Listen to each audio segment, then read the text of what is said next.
Buenas tardes y bienvenidos a la entrevista del día aquí en Lancelot Televisión. Hoy estrenamos la temporada con una entrevista, yo creo que de excepción. Hoy vamos a hablar con una lanzaroteña también, vamos a decir excepcional. Ella es Virginia Barber, es psicóloga forense y es la directora clínica, bueno, de un conglomerado, por decirlo, es de todas las cárceles de Nueva York, ¿no?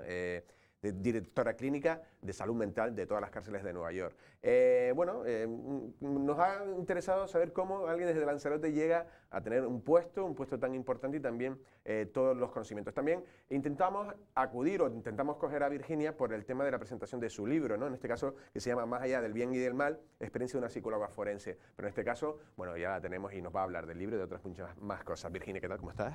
Buenos días, muchas gracias por invitarme. Gracias a ti por venir, ¿no? Unos días aquí de Navidades, de familia, Sí, entiendo yo, ¿no? sí, de descanso ¿Sueles venir? y de estar con mi familia. Vengo Muy poco. siempre en Navidad, En Navidad.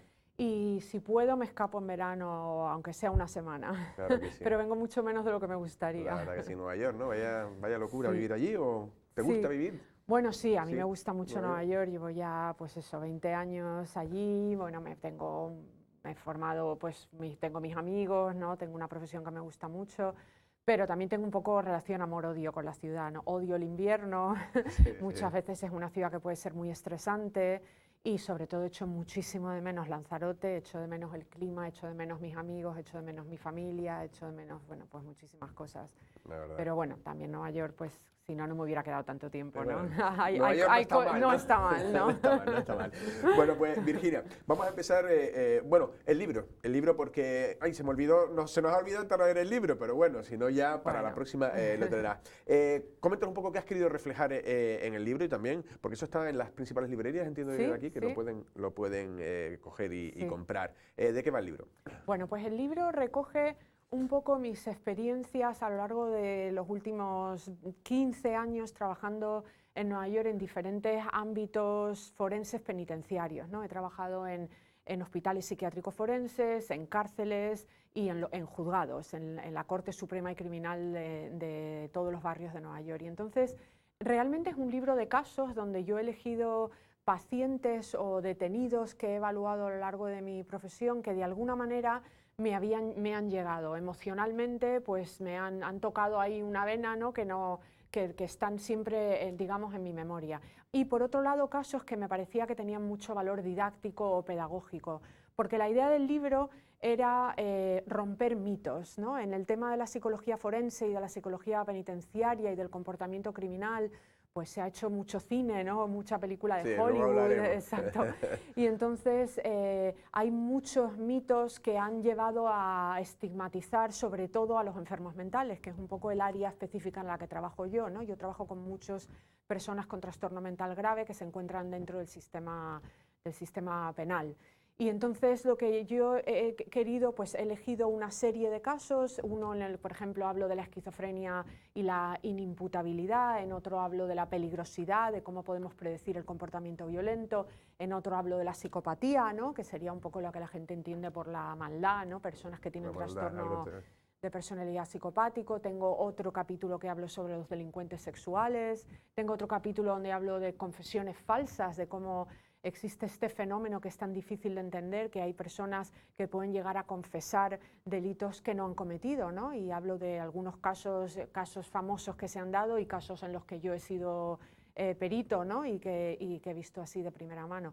Bueno, y así tengo pues varios Claro. capítulos en los que hablo de personas que, pues como digo, que han llegado Claro. o que me han parecido pedagógicos. Porque la función tuya, exactamente para los que no sepamos un poco, tú gestionas un equipo o analizas o te citas con presos, ¿cómo Sí. haces tú? Bueno, pues yo hago varias cosas, ¿no? Dentro de, digamos, por ejemplo, en España hablan un poco de la psicología jurídica como una especialidad dentro de la psicología que abarca muchas cosas, pero para simplificarlo, digamos que abarca dos subespecialidades. La psicología forense, que es lo que la gente entiende como el perito como experto, ¿no? Y entonces en ese ámbito yo lo que hago es, en Estados Unidos el sistema jurídico es diferente, a mí me contrata generalmente los abogados defensores, también me contrata la fiscalía, en casos en los que personas han cometido delitos, normalmente delitos graves, pues para hacer evaluaciones pueden ser pues para determinar si la persona es inimputable, es decir, si en el momento en el que cometía el delito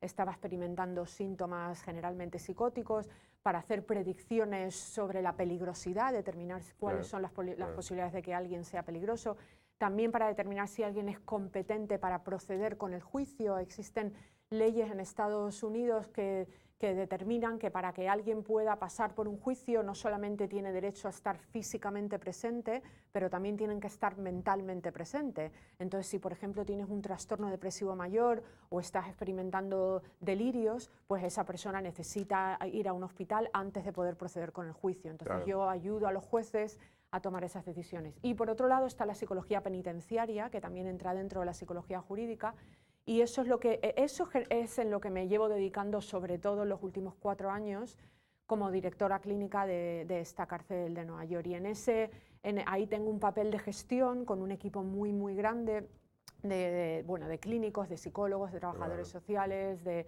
personas que hacen arte terapia, de educadores, y entonces lo que tratamos es de mejorar los servicios de salud mental que se ofrecen a personas que tienen patología psiquiátrica dentro de las cárceles, que es un porcentaje mucho más elevado del que vemos en nuestras comunidades, ¿no? En las calles. Bueno, tú decías que antes estábamos hablando, o sea, que se ha ido reduciendo, pero todavía no sé cuántos miles de reclusos hay, porque Rikers Island es donde hay como 8 cárceles y aún así tú gestionas 3 más que están por fuera. Exactamente. Y casi todas son preventivas, las de Rikers Island. Sí, en Estados Unidos hacen una distinción entre cárcel y prisión. Las cárceles es donde están los presos preventivos o presos que están cumpliendo condenas cortas de menos de un año por delitos menores. Y luego ya una vez que te sentencian a una pena de más de un año, te trasladan a lo que ellos llaman las prisiones. En Nueva York ahora mismo hay 6.000 presos, la mayoría preventivos, y eso es muchísimo, pero cuando yo empecé este trabajo hace 4 años había 10.000 y en los años 90 había 25.000, o sea que realmente, sobre todo en los últimos años, ha habido unas reformas muy agresivas y se está haciendo un esfuerzo para disminuir la población penitenciaria en la ciudad de Nueva York. A pesar de todo, 6.000 es un número muy elevado, se encuentran distribuidos en 8 cárceles dentro de esta isla que se llama Rikers Island, que está al lado del aeropuerto de La Guardia, ¿no? Y luego hay 3 centros de detención un poco más pequeños, uno que está en Manhattan, otro en Brooklyn y otro en el Bronx. Y de esos 6.000 presos, aproximadamente el 40% está recibiendo tratamiento psiquiátrico y aproximadamente un 15% tiene trastorno mental grave, que digamos son la patología psiquiátrica que consideramos más grave. Y estos números, pues al final convierten a esta cárcel en el hospital psiquiátrico más grande del país. Claro. Bueno, puede ser el segundo ahora mismo. La cárcel de Los Ángeles también es muy grande y siempre está o es la de Nueva York o la de Los Ángeles. Pero al final es gestionar el hospital psiquiátrico, uno de los hospitales psiquiátricos más grandes del país. La verdad que sí, una gran responsabilidad. Vamos a ir un poco al pasado y a ver cómo una lanzaroteña ha acabado donde está, con todo lo que te queda por desarrollar de tu carrera, lógicamente, ante la juventud que tienes. Pero también me llamó la atención, yo leí por primera vez y no sabía de ti, y lo vi en El País, nada más que en la contraportada del País, del periódico El País.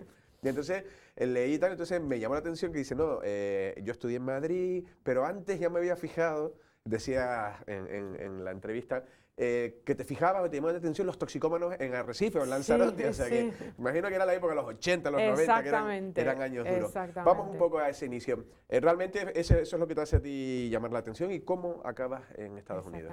Bueno, pues sí, yo soy de Lanzarote, me crié aquí, fui al colegio, a las Dominicas, fui al Instituto de Yaiza. Y entonces yo de esto no me acuerdo, pero mi madre siempre me cuenta que cuando íbamos a las Dominicas, de camino a las Dominicas había una esquina donde se reunían normalmente un par de personas que estaban usando la heroína, ¿no? Drogodependientes. Y entonces que al pasar por ahí, que a mí me causaba mucha curiosidad, ¿no? Yo era muy pequeña y que le hacía muchísimas preguntas a mi madre. Que por qué estaban en la calle, que por qué estaban durmiendo en el suelo, que por qué siempre los veíamos todos los días. Y entonces a partir de ahí yo creo que esa fue un poco cómo comenzó mi curiosidad por entender las raíces del comportamiento humano. Y desde muy pronto yo creo recordar que supe que quería ser psicóloga, pues ya desde que estaba en el instituto.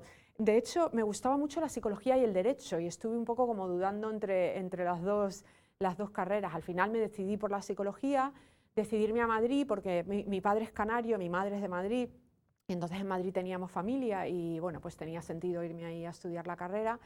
Y ya cuando estaba en Madrid estudiando psicología, estudié psicología clínica, que me gustó mucho, pero no llegué a encontrarle...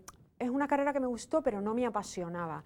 Y ya al final de la carrera empecé a interesarme por la psicología forense. Hablé con un profesor que me contó que existía como especialidad. Ahora en España hay varios másters y doctorados en psicología forense de muchísima calidad, pero en aquel entonces pues no había prácticamente nada. Y entonces pues eso fue un poco lo que me impulsó a irme a Nueva York, aunque no estudiaba nada de inglés, y un tío mío de Las Palmas que había vivido en Estados Unidos, que era el único de mi familia que hablaba inglés, pues me ayudó a buscar la residencia y allí que me fui con mi padre y con mi tío a Nueva York a aprender inglés, que era un poco el primer objetivo. Y luego ya pues una cosa empecé... Ahora te metiste en un máster y... Claro, cuando ya aprendí algo de inglés, pues fui de oyente a una clase en psicología forense para asegurarme que eso era realmente lo que quería hacer y en la Universidad de Nueva York. Y una anécdota que a mí me parece bonita es que esa clase es una clase donde yo soy profesora ahora, después de tantos años, pero en esa clase ya me decidí, me di cuenta que eso era exactamente lo que a mí me apasionaba y ya me quedé a hacer el máster, luego me quedé a hacer el doctorado en psicología forense y luego ya me han ido saliendo pues, un trabajo detrás del otro y siempre con ganas de volver a España, pero siempre con oportunidades que me han hecho quedarme allí y bueno, pues así han pasado 20 años. Esto ya lo tienes, o sea que tiempo tienes para volver. Las cárceles americanas, te escuchaba también en un enlace de una entrevista en radiofónica y lo que venías a decir algo así era como que en Europa las cárceles son mejores. ¿Se puede decir que en Estados Unidos son peores? Sí, en general son mejores. Yo creo que siempre hay que recordar que Estados Unidos es un país enorme, ¿no? Que cada estado realmente es como si fuera un país diferente, con leyes diferentes. Luego obviamente está el gobierno federal, ¿no? Que lo controla todo, pero por ejemplo en Nueva York pues tenemos ahora mismo a un alcalde y a un gobernador demócrata, ¿no? Muy en contraposición con lo que es el gobierno ahora mismo en la Casa Blanca, ¿no? Entonces, cada estado es diferente, entonces yo he ido a cárceles que son cárceles que tienen muy buenas condiciones, pero en general las instituciones penitenciarias en Europa son de mucha más calidad que las instituciones penitenciarias. Más humanas, por decirlo. Más humanas y sobre todo, sí, más humanas donde, por ejemplo, una celda no parece una celda, ¿no? Es un poco como parece una habitación donde el interno tiene una cama con un colchón normal, con una mesita donde pueden escribir, donde pueden tener libros, donde tienen su televisión, pues, bueno, donde tienen no solo necesidades básicas, pero un poquito más allá para poder llevar una vida humana y digna dentro de instituciones penitenciarias a pesar de la falta de libertad. En Estados Unidos hay cárceles donde eso no ocurre, ¿no? Donde, bueno, pues Rikers Island es un poco un ejemplo de eso, en el sentido en el que fue una cárcel que se construyó a principios de los años 30, donde el objetivo no era la rehabilitación, el objetivo además era simplemente tenerlos ahí durante un periodo corto de tiempo. Luego, porque el sistema jurídico es muy imperfecto, resulta que los presos preventivos pueden llegar a estar en la cárcel años esperando a juicio, ¿no? Pero al principio era un lugar transitorio, ¿no? donde se suponía que las personas iban a pasar poco tiempo. Entonces, bueno, pues es una cárcel donde las celdas son celdas, donde ahí tienen muy pocos, digamos, objetos personales dentro de las celdas, donde hay, pues nada... Tipo cadena perpetua, no sé si... Bueno, sí, es un poco... Eso, lo que hablaban, ¿no? A mí yo odio un poco referirme a las películas porque yo creo que Hollywood ha hecho mucho daño en este sentido. Bueno, pues pero bueno, sí, hay mucho de lo que ves en Hollywood, de estas cárceles que parecen tan duras, ¿no?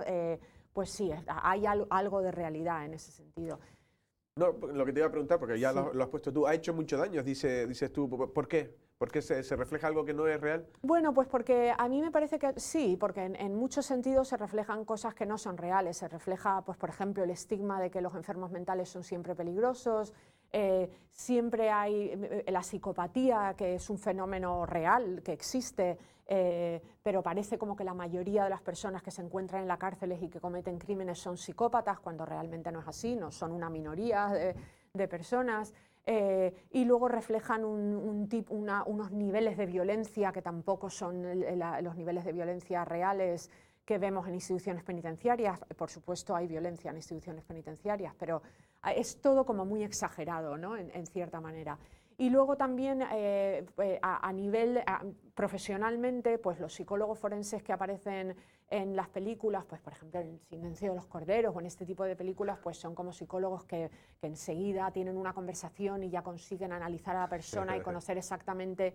Y la psicología es una ciencia, pero hay un margen de error, hacen falta muchas horas para llegar a conocer a alguien, hacen falta información adicional, es decir, que tampoco somos brujos, ¿no? Claro. Que en una entrevista ya podamos saber de todo sobre esa persona. Y entonces es un poco como una idea demasiado, bueno, en fin, como mágica y exagerada, ¿no? Sí, las películas también tocan las cosas como muy superficialmente. Claro. ¿No? De hecho, antes mencionabas, porque me venía a la memoria como en los años 30 la cadena perpetua en una cárcel antigua y tal, y en la película, y pongo algo ya para seguir hablando de cuestiones de lo que suele pasar en las cárceles.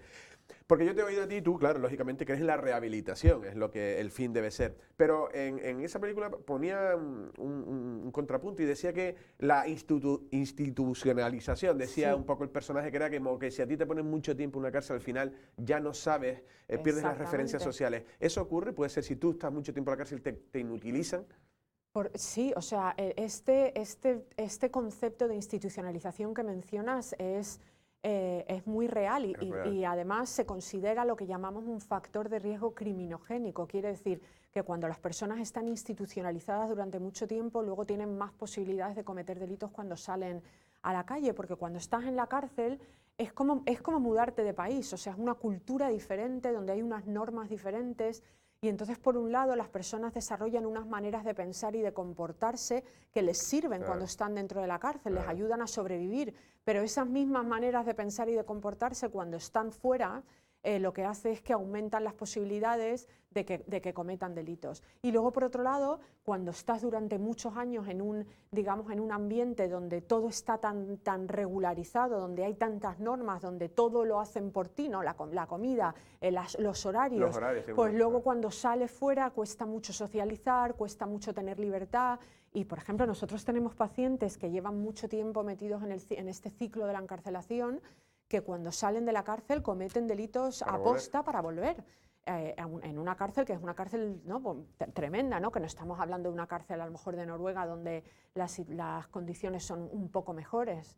Entonces sí, realmente por eso las sentencias deben ser proporcionales a los delitos, y las sentencias muy largas nunca consiguen o casi nunca consiguen el objetivo de reeducación y rehabilitación, que al final es desde mi punto de vista lo que debe ser el objetivo. El fin, claro.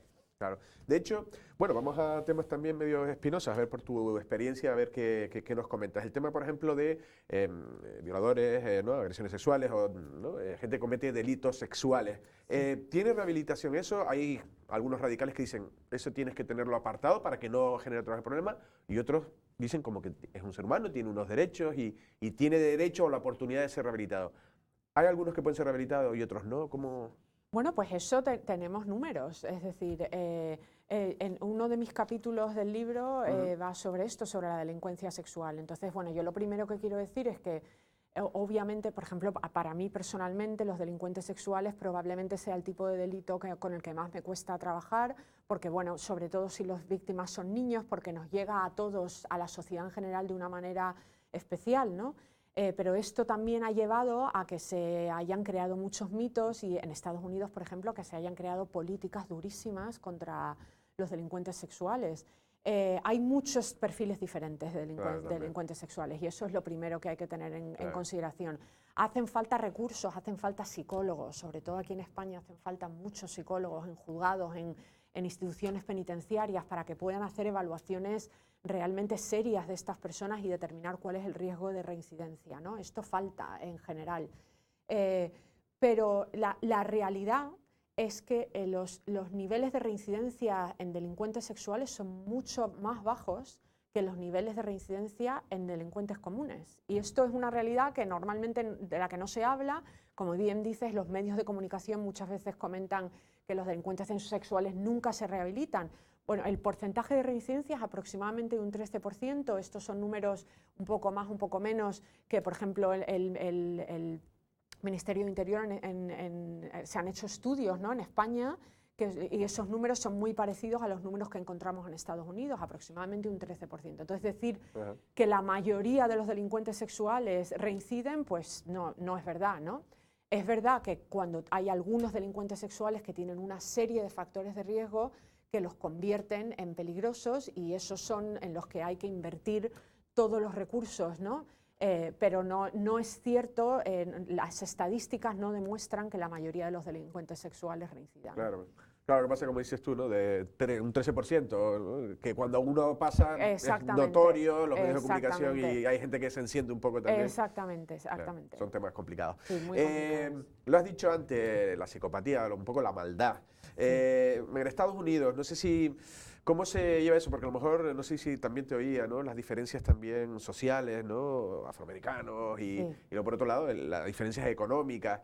No sé en Estados Unidos cómo si hay conductos, si se sabe ya de dónde sale la delincuencia, por decirlo de una manera, o la maldad, o que ya es otra cosa. Y bueno. Sí, exacto. Es que son dos cosas diferentes, ¿no?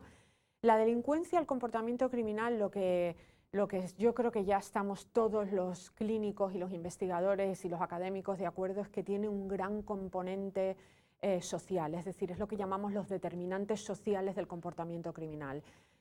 Un porcentaje muy elevado de las personas que se encuentran en instituciones penitenciarias vienen de ambientes desfavorecidos, vienen de familias desestructuradas, muchísima marginación social, el abuso de sustancias, que muchas veces está relacionado con esa marginación social, es un factor de riesgo muy elevado para el comportamiento criminal.